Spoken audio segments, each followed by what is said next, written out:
The Warwickshire and Northamptonshire Air Ambulance flies up to 150 rescue missions a month.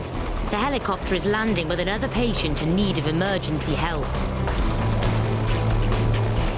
While at her gymnastics club, 7-year-old Isabel Fahy bounced badly on the trampoline and landed on her neck. She was in such pain the air ambulance were called to help.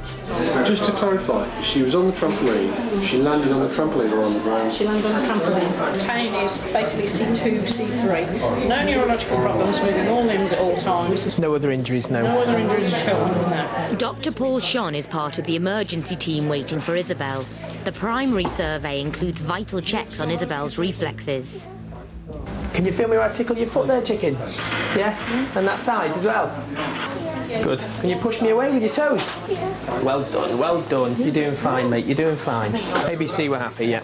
It's fine. You're happy with the immobilisation? No, we'll get her off this. A major concern is to exclude a spinal injury. She's bounced off, caught her head, possibly on the edge of the trampoline. Her neck's kind of flicked all the way back, and then she's landed, tried to get up, wandered around the place a little bit, but then collapsed with pain. The concern would be that if she has dislocated one of the joints, then obviously that would put the spine under quite significant risk of compromise. Ready, steady, roll. Dr. Shon needs to check which part of Isabel's back is sore. Now then, I want you to say yes if it hurts, my mate, OK? Is that bit sore, my love? That's sore there, is it? Oh, matey. Just stay nice. Well done, you're doing so well. She saw C5 and C2-3. We're going to need to scan it, I think. Isabel's back is hurting, and there could be serious damage. You see a lot of suspected neck injuries. Unfortunately, you don't see huge numbers of actual proven neck injuries. But again, you've just got to be very vigilant for these things, really, because the one that you miss, you know, if you've got a 7-year-old child ending up paralysed, I mean, nobody needs that. It's a scary time for Isabel and her mum, Rebecca. The CT scan will show what's really happened.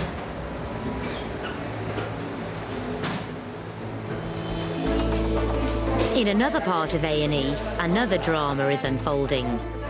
A normal heart beats around 70 times a minute, but 20-year-old student Hayley Pages is running at more than a dangerous 140. A&E Dr. Bisha Langvam is on his way to give Hayley an emergency drug.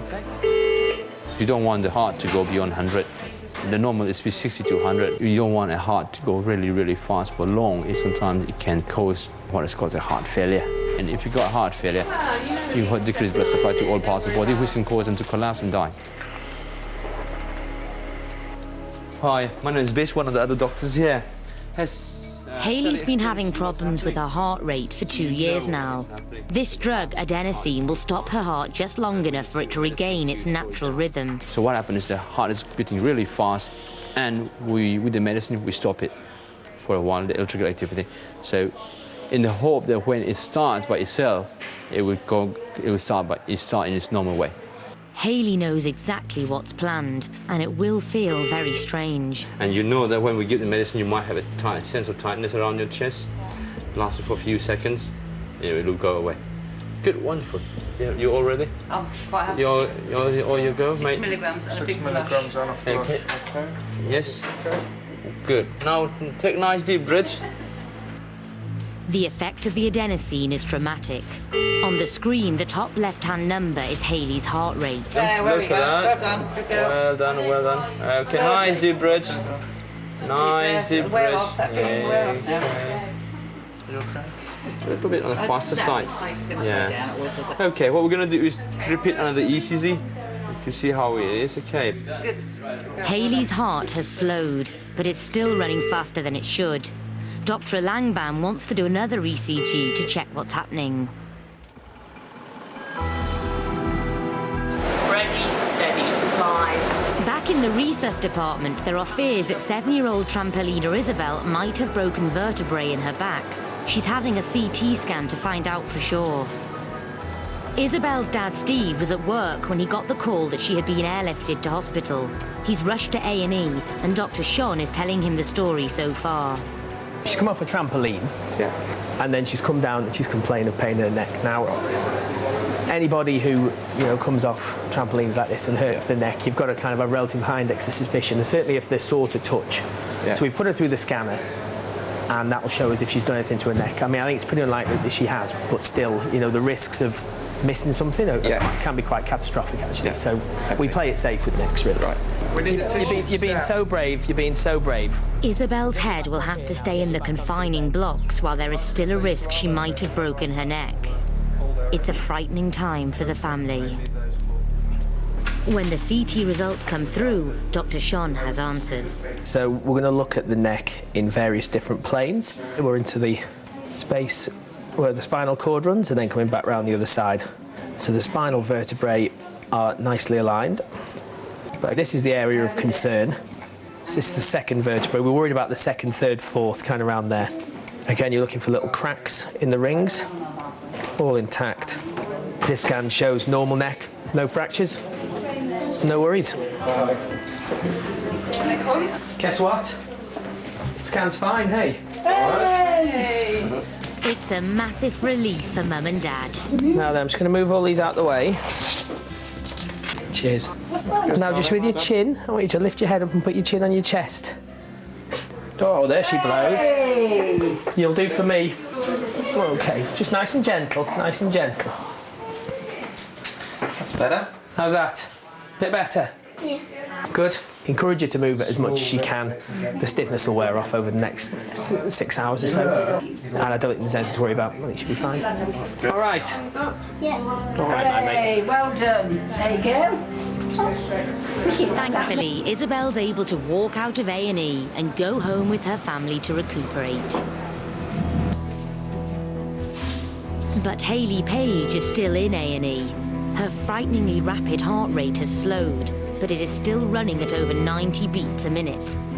Before her drug treatment, it was going at over 150. Dr. Langbam has the evidence. I would say around 170. Okay. It's quite fast. So we get the medicines here, and the medicine goes through the vein into the heart, and once it reaches the heart, what happens is it slows down. All the spikes, they come quite frequently here, and suddenly here, there's a gap there.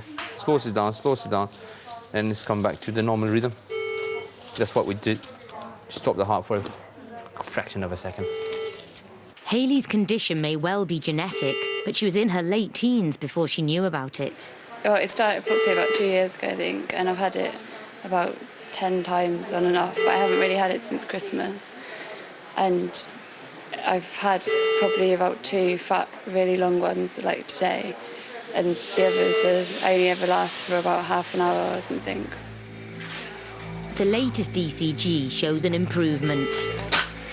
ECG is good, but you might have a bit of an enlarged atrium.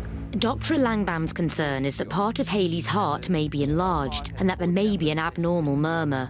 He wants her to see an expert. The doctor is going to refer you to the cardiologist again.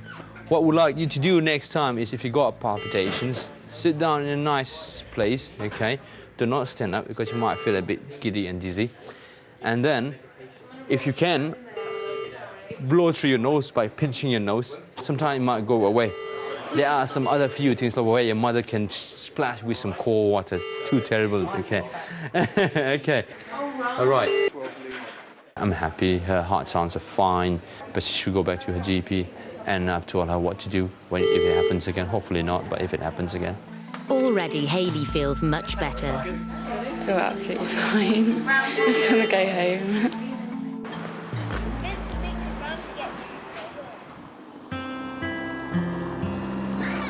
3 weeks after her hospital ordeal, Isabel Fahy is back to her old self. When she hurt her neck on the trampoline at gym club, she was taken to A&E by air ambulance. Being on the helicopter was frightening because I've never been on a helicopter before. And it was just really, really, really, really loud. And I couldn't talk to my mum. And you're just like lying on your back. Really, oh my God. I must admit, at first I just thought, it's nothing. And then the more people that started to come and doctors and all sorts of things going on, I did get to the point where I sort of thought, oh God, this might be more serious than I think. Isabel's a keen member of her local gymnastics club, but her confidence took a knock after the accident. When I went to gym, I was quite nervous on the trampoline. I went on it and I was like, oh my God, is this going to happen to me again? And I was like, I can't do this. But it didn't take long for Isabel's natural exuberance to win out. She's now determined to get better and better. I would like to be a gymnast when I'm older. I'm going to go back and obviously I'm going to try harder and I'm going to do my best.